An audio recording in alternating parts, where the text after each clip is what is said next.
চলে এসেছি উত্তরবঙ্গের জলপাইগুড়ি জেলার ফাটাপুকুরের বন্দনা হোটেলে, যেখানে প্রত্যেক দিন 1.5 কুইন্টাল দেশি খাসির মাংস খাওয়ার জন্য বহু মানুষ দূর দূরান্ত থেকে ভিড় জমায়। কি দাদা, ঠিক বললাম তো?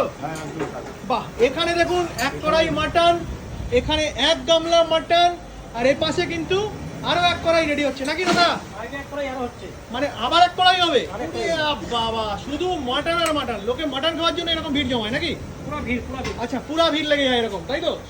মানে কটা থেকে শুরু হয়ে যায়? এখানে সকাল 6টা থেকে 6টা থেকে মাটন পাওয়া যায়? উড়ি বাবা দাদা, মানে মাটন আর মাটন শুধু? হ্যাঁ। বাপ রে বাপ। এখানে দেখুন, এখানে কিন্তু থালি সার্ভ মানে সাজানো চলছে। দেখুন থালির মানে কোয়ান্টিটিটা আপনারাই একবার লক্ষ্য করুন, শুধু আপনারা দেখুন। বেসিক থালিতে দেরাদুন চাল পড়ে গেছে, এবার পরপর করে এক এক করে আইটেমগুলো যাবে।